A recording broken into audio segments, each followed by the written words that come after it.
Hello and welcome to another episode of Ladies with Tradies, where we are working the trade and living the life. Today I have with me Cory and Siobhan from Evolve Projects. These guys are the king and queen of implementation. So I'm very excited to have them with you today. Guys, welcome and thank you for joining us. How you feeling? Good, really good. Good to be Excited? Awesome. All right. So I want Cory, I want you to take us way, way, way back to when I where was born. where where it all began for you, and I guess understanding what steps it took to get you here today. I guess why did you stumble across being a chippy and all that kind of jazz? Take us through it. Yeah, yeah. So I guess years ago, didn't love school personally, so sort of went through the motions and did what we had to do. But I sort of remember when I was young, I always, loved building things and doing bits and pieces. And yeah, I guess just through the years of um, yeah, trying to get through school. My uncle is actually was a chippy, and yeah, basically I went and did some days work with him when I was a bit younger and just seemed to love it. And from there, yeah, decided school wasn't for me, and we left and started my pre-apprenticeship, and then just yeah, it went from there. So I reckon it was maybe 2002, I guess I started my apprenticeship, I think. Straight out of year 10. I don't even think I finished, so year 10, straight into a pre-apprenticeship and then straight into a job. So yeah, by sort of 2006 or whatever, we were qualified and ready to go. Yeah. And then, so how long did you stay with your employer for once you became trade qualified? And what kind of was the pivotal moment of I want to go out and start my own business? Yeah, so I didn't stay there very long. I from the age of 13, I was racing speedway motorbikes at the time, and yeah, basically just all through my apprenticeship, I was racing bikes. So yeah, to be fair, we got qualified, and not long after that, I got picked up by a team over in the UK, and I went, over as soon as I could. Uh, I think it was in my fourth year of my apprenticeship. I went over for sort of 6 weeks and then came back home, finished my apprenticeship, and then boom, we were on the plane and gone. So to be fair, it sort of stopped there straight after my apprenticeship. I went and raced in England professionally for 10 years, and sort of towards the end of my time in the UK, couple of injuries sort of slowed the racing down. So then I sort of, I guess, fell back onto the tools and started working there in all sorts of stuff. But yeah, basically that's where it went. So yeah, I guess I did my apprenticeship with my employer, who we were just all residential stuff. And then when I came back, it was yeah, I kind of just jumped on with one of the guys I'd done my apprenticeship with, and just like slipped back into my old work boots and my nail bag like nothing had ever happened, and never raced for 10 years, and just yeah, just got back into it. Yeah. And tell us about when you decided to start your own business. What was Yeah, so I guess we did. It was obviously a big move coming back from the UK, and like at the time Siobhan had moved back, so it was a big step for her coming over. So we had to build a house and all that sort of stuff. So it was about 5 years in. I reckon it must be 2021. Around COVID, whenever COVID sort of hit, was about when. Yeah, unfortunately, it was a funny time for everyone. So the employer that I was with at the time had I guess like everyone started worrying about work and money and bits and pieces. So, yeah, we were sort of let go, if you like. And from there, I just went, this is I guess the opportunity I've been looking for to go and do my own thing. I'd been thinking about it for a long time, but like most of us, that's a huge step to just go, I'm working here and comfortable to actually, yeah, I'll go and start my own business. Everyone thinks they can, but till you actually take that jump and it's but that was a little kick up the bum and time to go and do it. And what a crazy time, like of all the trades too, to be a Yep. builder in COVID to go, okay, well now's the perfect time for me to start a business. Yeah. So, Yeah. so Yep. very interesting, Cory. And tell me now, I mean, those challenges would have been tenfold compared to say 5, 10 years earlier. So Yeah. starting a building business during COVID, what were some of the biggest challenges that you faced doing that? Yeah. Well, I guess a lot of people, some of the challenges were everyone going, "What are you doing?" That's a silly thing to do. And I said, well, it's pretty simple. I don't have much choice at the moment. So this is what we're going to do. But COVID was funny.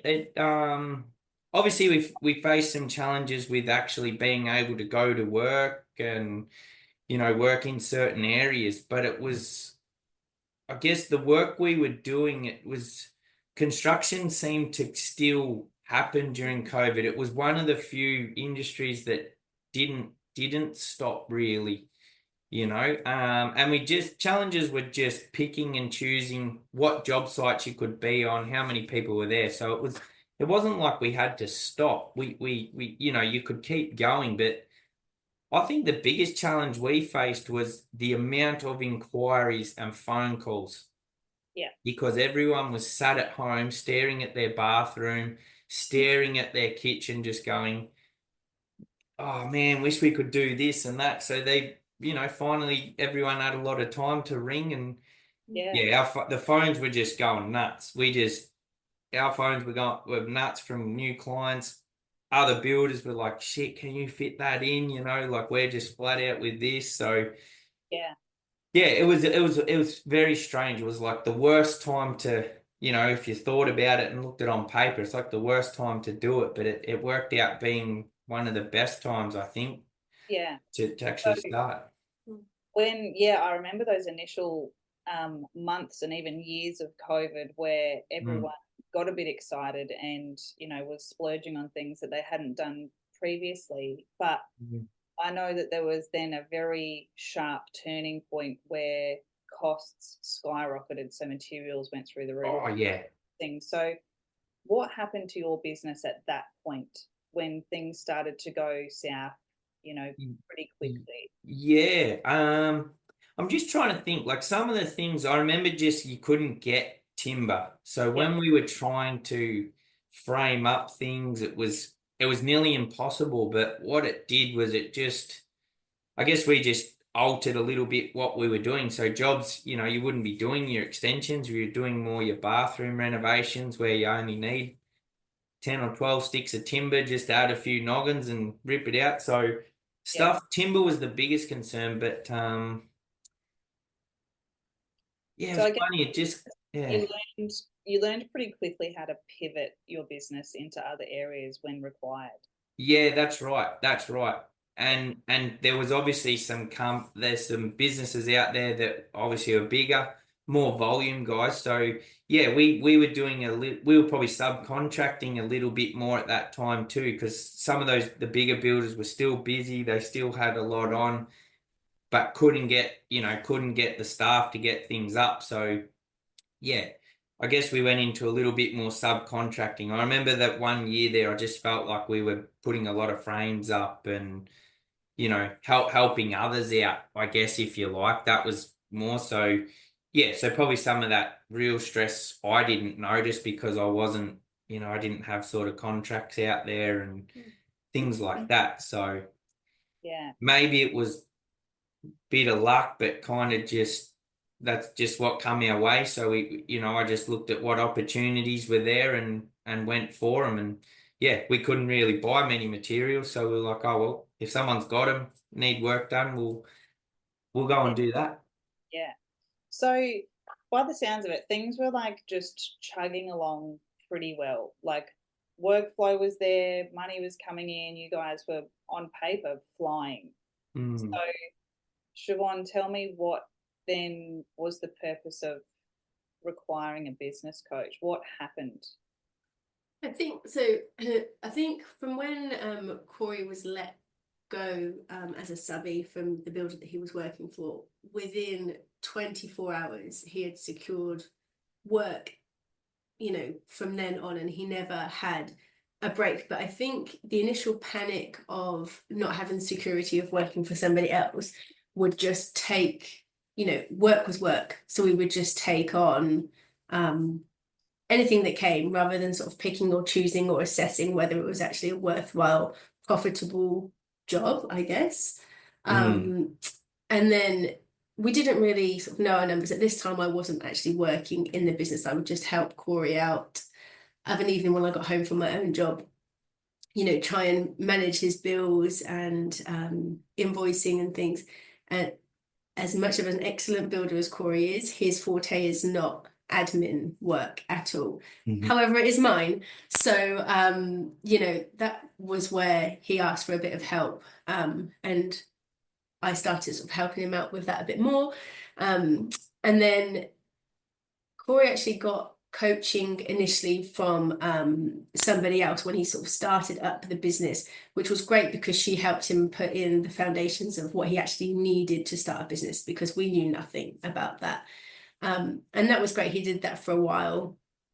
But then as he wanted me to get involved in the business, we thought we needed something more where we could both be involved.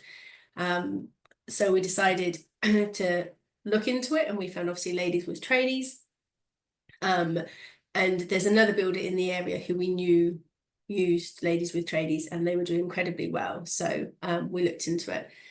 And then we had our initial call, and just put it in black and white for us that basically we knew there was an issue because we just seemed to be working hard and harder and harder and just not getting anywhere. Just, you know, we can't work any harder, but we just don't seem to be making anything. Like, how is this? You know, this can't continue. And I think it was our initial call with you guys where, you know, we gave you all our financial details, which we hadn't really looked at before, and just put it in black and white. No, and never looked at before. Yeah, Never looked not at. really. Put it in black and white and basically said if we were to carry on the way we were going, you know, we would have to cease because, you know, it was not sustainable. So that was just sort of, you know, a light bulb moment for us that actually we needed some serious help to get us back on track. Yeah. And did you know at that point how severe the financial status of the business was? Like, until we had pointed that out, were you aware of, you know, what the financials looked like? Not as I had an inkling because I'd been doing the invoicing and the bank accounts and things, but not really to see it in black and white. And, you know, the breakdown of what we needed to be making. I think that was the difference of we could see what we'd made and things, but like, you know, what we needed to be charging just to turn up to work every day. We didn't know what that figure was up until, you know, starting coaching with you guys. I had no idea really. Yeah. So before you started coaching with us, what did business look like on that side of things, like with all the admin and the invoicing and everything? Like, did you have a plan? Did you know how you were getting through day to day? No. There was no plan, like, at all. I So probably for a couple of years leading up to the business starting, like I said, I just knew I had more to offer, but wasn't sure what that was. That probably more meant like I could be in a lead role of carpenter for someone, you know, but when the opportunity came to start the business, I was just like, this has got to happen.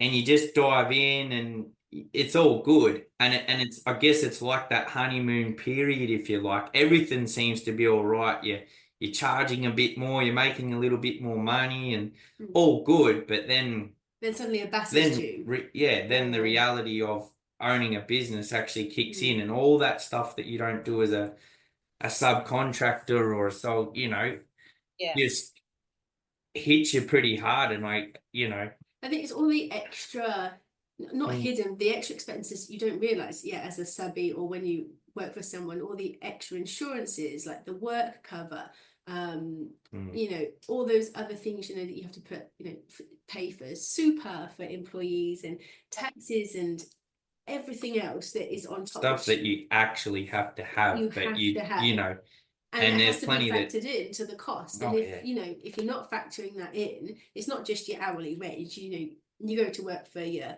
30, 40, 50 bucks an hour, whatever it is you're earning, but you have to charge more than that because it's all the extra costs behind the scenes to actually run the business that makes the difference. That's right. And so when you first started your business, Cory, where did you pull your hourly rate from? How did you figure that out? I just took it from what I was earning with my previous employer and added a couple of dollars to it and figured we'd be right. Yeah. That's about how I did it. Yeah, very But thorough. because like it's very simple. I had no clue. I had absolutely no idea. And you went off a lot of what people told you. They're like, oh well, this is what, you know, this is what Chippy's charged, but it was a lot of sort of like outdated information, and it was well, this is how it's always been done, so this is how it should do kind of you know situation. Yeah. You just go off your gut feeling, and you're like, if I was getting say $40 an hour or $50 an hour with my employer, well, you know, if I get 60 bucks an hour, shit, that's a fair bit more. I'm charging a lot more than I was getting with them, but I'm not doing any different work, so surely I can't charge a bit more. But all of a sudden, there's just, you know, and it's so easy to look back at it now and just go, what were you thinking? Like all of a sudden, you got to pay this, where you weren't. Yeah.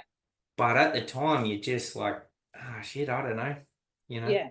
And it's such a common problem, obviously, with a lot of trades when they go out on their own, is not having any idea where to get those numbers from and those figures and how to figure that out. So what was your, obviously one of the major things we did with your business was increase your pricing and your rates. So what was your mindset around pricing and raising them? Like, how did you overcome that fear of raising your prices, knowing that you had to, but there was obviously fear and hesitation? How did you way around that?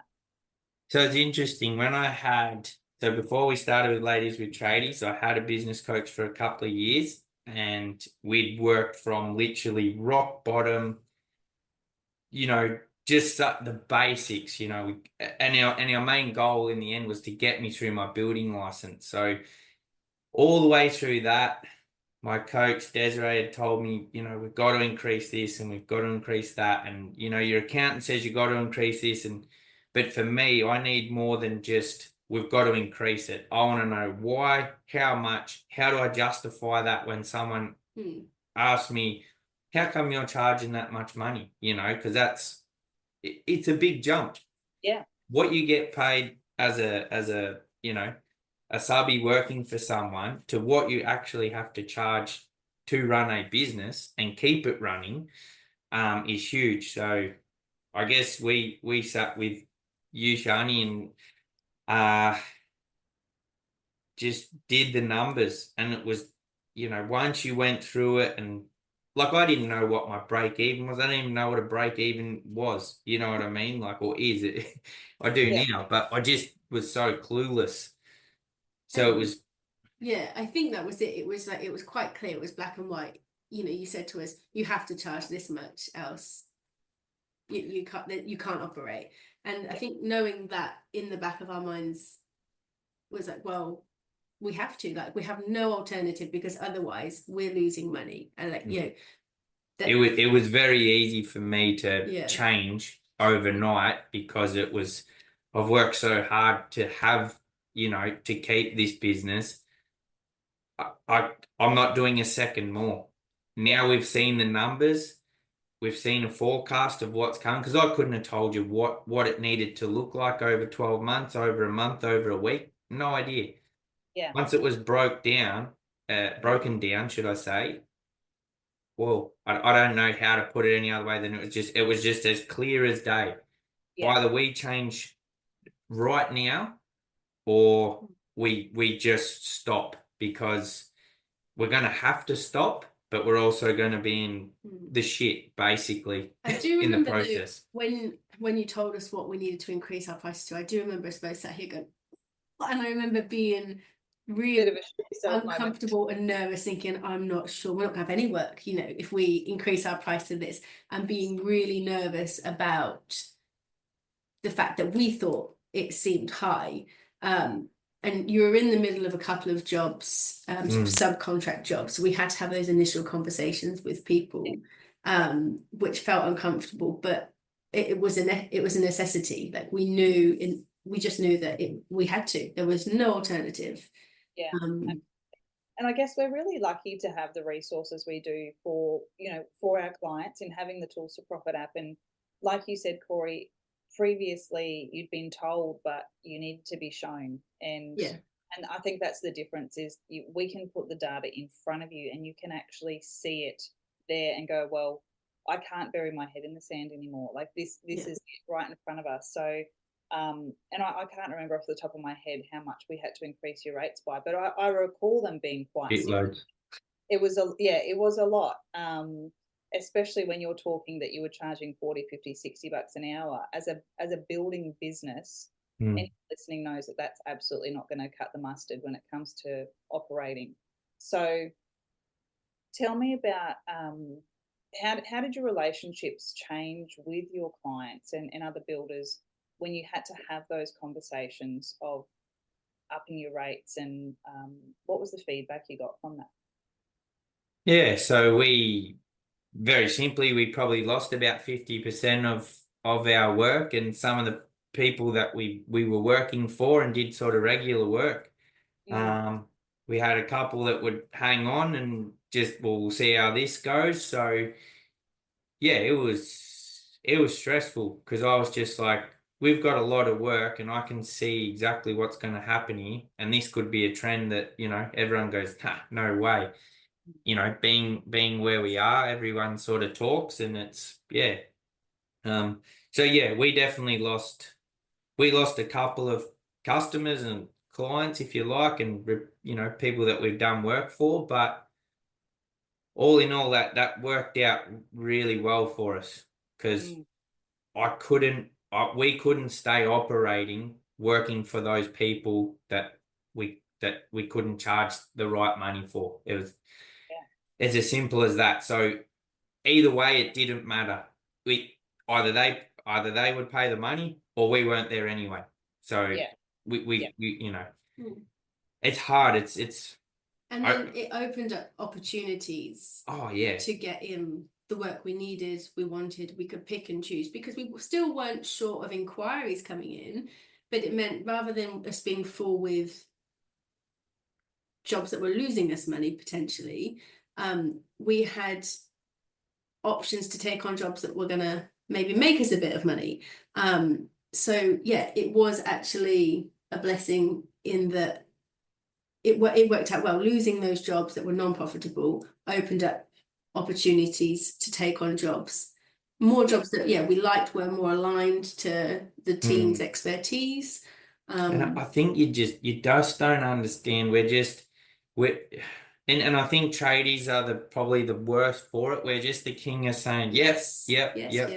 And you know, all I remember was having overwhelming amounts of work that I just couldn't get to. And then once you'd done it all, you still got to the end and went, oh, fuck, we made no money out of it anyway.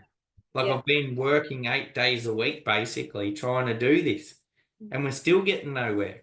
So it was uncomfortable to say, you know, to put it politely, it was uncomfortable. It was horrendous having to sort of have those conversations. But honestly, that lasted for a week. Yeah. Everyone else got over it. The people that weren't okay with it moved on and, you know. And that's right. A lot of tradies will, I've had this conversation many a times with even just friends that are tradies and going out into business on their own. They go, oh, I'm just going to charge this, you know, just because I'm getting started, you know, but I don't know what difference it makes whether you're getting started or not. You've still got the same amount of experience. So it's very interesting to hear you say that, Cory. And what about because you guys have been coaching for like 12 months now. So a lot has happened in that 12 months. You know, we had you come in, we talked about your pricing, showed you pricing, you've upped your pricing, you've lost some clients. So within a 12-month period, tell me, where do you guys sit now in terms of financials and workflow? Do you still have a consistent amount of work in front of you? Are you making money? What's happened in that change and shift? It definitely it takes a while it wasn't instant, it wasn't overnight. It's a lot of hard work, it's been a slog, and it still is, you know, we still have days and weeks where, you know, that are harder than others, but we are on the up. We are definitely getting there. We're informed, we know our numbers, we know what we need, and that's what makes the difference, I think. You know, even on the hard weeks, we've got, you know, forecasts and predictions. We know sort of what should be coming.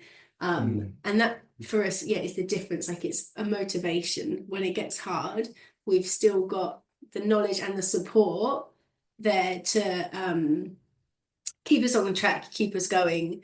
We're definitely obviously doing better because we're still here. Had we not started coaching, I don't think Evolve Projects would still be in existence at the moment. Yeah, that obviously for us is like the biggest win for us, is that we're still managing to trade, and we are, you know, it takes a while to turn around bad figures, but we are definitely on the up. We are getting there. Oh, 100%. We are in just, our position is so much better than it was. Yeah. Like, I can't even, well, simply I was pretty ready to just go, do you know what, it's been cool, but it hasn't worked. All good. To now I'm like, well, what can we do? I actually we can set targets and go, right, we're actually going to do that. Or, you know, we do want to take on a job of that scale now, and we are capable of doing it. Whereas before it was very much like, just confidence was so low with everything. You just couldn't see that it was possible to be where we are now. I think that's right. It's the confidence. We've got the confidence now Mm. and you know, we're not short of work. We're again fully booked till the end of the year almost. You know, we get multiple inquiries every week, and I think we never set out with the intention to be the cheapest builder. That's not us, and we didn't want that reputation. We want, you know, people to choose us because they know they're getting a good quality job, not because we were the cheapest quote. So that as well, like our change in mindset on that. Yeah, we definitely want to be the company that people will wait for, because they want us to do the job no matter what. You know, they got to wait 12 months. Well, that's fine, you know, but it's so interesting because I remember when we first started, you guys were just kind of scrambling to put together bits and pieces of work to just keep you guys going on that low rate that you were charging. And this is absolutely phenomenal. You've now probably doubled your rates, if not more, and you're booked out for 12 months. That is just absolutely insane. And I think, again, for anyone listening and has that scarcity mindset of like, I'll lose all my work, and every tradie does it. You know, if we suggest increase in rates or pricing, their immediate thoughts are, there's no way, I'll lose all my clients, I'll lose all my work. You know, it's just not going to happen. But forgetting about, well, what's the alternative? To work 8 days a week and make absolutely no money, and just, you know, so it's that's well, it was either lose some work or lose a business and what you'd worked so hard for. So it was, it's as simple as that. with adjusting your pricing, how has that impacted the quality of your clientele now? So what kind of clientele are you attracting, and what kind of work are you attracting versus what you had when you were much cheaper? Give me the rundown on the differences in jobs and clients there. Well, I guess the work that you attracted was the work that no one else wanted to do. You know what I mean? Absolutely. You got the dregs and the nasty sort of really destroyed houses, and unfortunately, they were the people that probably really couldn't afford to do it, but wanted this. So me being me, I'd just, Just a oh nice yeah, guy. right, we'll get it done. Like, we can't leave it like this. This is shit house. No one can live like this. And, all the while just going backwards. But now we actually get to pick the jobs we want.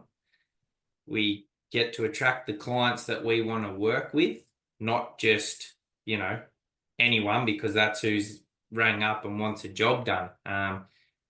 We have the choice now, you know. We're probably lucky in here in Mildura. There is a hell of a lot of work, and seems to continually be there. So I think we're lucky with that, but also, like, we might be lucky, but you've still got to secure those jobs and do all the right things, because competition is there's I don't even like to say competition. There's plenty of guys here, heaps of builders of very good quality. So, if you're not going to cut the mustard, there's someone else can do it. So, um, yeah, I think just the thing is now we have choices, whereas before I felt like I had no choice. I had to take whoever rang me. We got bloody beaten down on price all the time because I couldn't afford it and this and that, and I'd feel bad. And yeah, it was not a sustainable way of living, I promise you. Like, yeah, I felt good at the end of the job because I got it done, until we actually looked at, well, yeah, that's cool, but I got no time to go and do anything, and I got no money to do anything either. So this is shit. I get to live at work. Brilliant. Oh, Cory, I love it. I love how far you guys have come and just how willingly you have taken on advice and guidance from our coaches. It's just put you guys in a completely different ballpark. And what a feeling as a business owner. I think everyone really looks forward to the day where they get to pick what kind of work they want to do, because at the start it very much is you just take what you can get. And some people fall into the trap of just having their whole career like that. They Correct. just Yeah. take whatever's left at the end. So for you guys to turn that around and now have the choices is just phenomenal. I'd really love to ask you guys what advice you'd give to business owners that are struggling to charge their true value and see, a light at the end of the tunnel, or how can they turn their business around by charging what they're truly worth? Look at your numbers. Look at your numbers. Look what you need Understand to charge. your numbers. Understand them, yes. What you need to charge, not what you think you should charge, what you actually physically need to charge as a business to operate. But before anything else, because if it's under that, then it's unfortunately a downward hill. And get help. Like, having coaching was the best thing we have done. Just having someone in our corner, it's like another member of our team, just there, any questions, we've got guidance, just got our back for the wins, a pat on the back. Everyone likes a pat on the back, when you've done something well, big or small. And just to keep you on track, but knowing your numbers, definitely. If you don't know your numbers, like we didn't, nothing good can come of that. No, that's right. And that's absolutely amazing advice, Siobhan. I think you bang on there. Everyone needs to really understand thoroughly their numbers and not just bury their head in the sand and think it'll be okay. Yeah. If we just keep going, it'll be okay. Good one. And I remember, I think one of the first things that I ever heard Kate say in one of the group sessions we were in, I can't think word for word what it was, but it was something along the lines of, if you're in a bad situation, working more is only going to make your situation worse. It's not going to help. And that's exactly what we were doing. We were in a bad situation and we thought working more was going to help, but it has the negative. It's the exact opposite. So, yeah. You can't work your way out of a shit situation. Exactly. Nah. Yeah. Nah. You actually can't. You can't. And I have one final question for you guys. For those who still have a preconceived idea of what business coaching is, can you tell us what you thought business coaching was going to look like versus what it actually looks like, and what you've got from business coaching with Ladies with Tradies? I thought you were going to bring a nail bag and give us a hand, but no. No, it's hard. Like we I guess we were probably a bit nervous in the beginning because, you know, it is quite exposing, because you're exposing your complete financial position, your personal position, you know, us as working together, but also our relationship, because it's not just the business, it's, you know, our family dynamics, everything. It's a whole package, you know. We're you nearly move in. Yeah, basically. But that's what's needed, because it's okay, you know, you might work well together as a business, but if you're a husband and wife team, you live together as well. So it's the whole package. So I was really nervous initially. So I guess letting someone into that. But it wasn't. No. It wasn't at all, like, you know, no one sort of like wagged fingers at us telling us we were doing a terrible job or anything like I thought it would be. It's You just kind of ease that in a little Yeah. bit. Like, yeah, you're doing a bit of a shit job, but you were very nice about it. And it was like you didn't you gave us the guidance, but also let us make the decisions, but under guidance. And, you know, rather than telling us exactly what we had to do, other than you have to increase your prices, you know, it was just a very sort of nurturing environment. And I don't think I expected it to be like that. I thought it would be a bit more dictating, and I'm incredibly pleased that it wasn't, that it was, yeah, just a real nice, it's like when we look forward to our calls, you know, every week. It's just like jumping on and having a chat with a friend with a cup of tea, and you go through struggles, you know, at the start, you know, what do you want to offload? And it could be anything, even not work related. And then you just have a chat, basically, is what it is. But it's a real informed, knowledgeable chat, just having someone else there to run all your ideas by, you know. And when we fill out our form, before our meetings each week, you know, of like how our week's been and things, the question on there is, what do you want to discuss this week? Often we don't know what we want to discuss, but we have the trust in our coach that you'll pick up on something that we've said, or, you know, something that we've written, and know what we need to discuss. It's yeah, it's my thing every week. What are you hoping? What's your outcome for this week? And I'm just like, world domination. Like, however we achieve that. I don't know if you're going to fit it into this hour, but let's give it a go. Oh, so good, so good. And you're so right, Siobhan. Like, us as coaches too, like, we invest so personally into our clients too. And I remember getting that text message from you guys on Christmas Eve with what you'd achieved for the year, and it was just phenomenal. Like, Christmas, it was like an early Christmas present for me. Yeah. I felt so proud, and, you know, like that friendship. It started as business, but it always ends in friendship most of the time. So, which is really cool for us. And and I think that's, you know, that's like a key thing, you know, when we hit that goal that we'd had, you know, we had our best month on record, and instantly we just wanted to share it with you guys. That was our first thing. We were like, we have to message them, we have to show them this. Like, we didn't share that news obviously with anybody else, but it was that we've done it, and it's not just been us, it's a team effort. Yeah, I think my biggest thing for coaching and what I try to,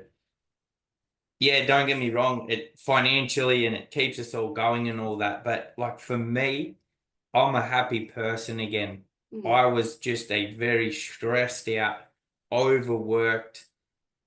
I wasn't enjoying it, and I just was like, but I don't know what to do, because this is what I do and this is what I want, but I bloody hate this shit. When there's no money and it's just overworked, the family's hating it. Like, it's, you know, our house is a happy home again. We can have a business and have a family and have time and have money. Like, it's possible. You don't have to be just working your nuts off, grinding away, getting nowhere. That's not how you should live. And just because someone says that's what you got to do, well, it doesn't feel right, then it's not right. Simple as that, you know. Don't know. Being happy, happy is the big thing. Stop Stop. There's no tissues at my desk. Yeah, but that's the biggest thing I've reality, taken yeah. out of it is we're just, you know, like it's tough. Don't get me wrong. It doesn't just eliminate all the tough times and the hard conversations and all that, but what it does is just you guys have helped us how to have those conversations, how to deal with the tough times. If we're not making some money this month, it's not just that, oh, well, it just didn't happen this month. No. Let's dive into those numbers. Let's see why it hasn't happened. Where have we gone wrong? You know, unfortunately, everyone has to be very honest about what they've been doing with their time, maybe, and who they've helped, and but it just, yeah, it just gets it. We get to the point, get to the problem, solve it, move on, learn from it. So it's, yeah, I think if you're at all struggling, Get help. get help. Every one, like my thing, all the best athletes in the world, they have a coach. Yeah, they've got the desire and they want to do it, but they've still got a coach in their corner helping them. Whereas we try and run a business and our life and things like that off just know I bloody dear and Google this and YouTube that and fuck me. Doesn't happen. All right. Well, guys, thank you so much for tuning in to Ladies with Tradies. We have adored having you guys here with us today. Thank you for being so incredibly vulnerable and open with us. It's been a pleasure. We'll see you guys. No worries. Thank you. Appreciate it.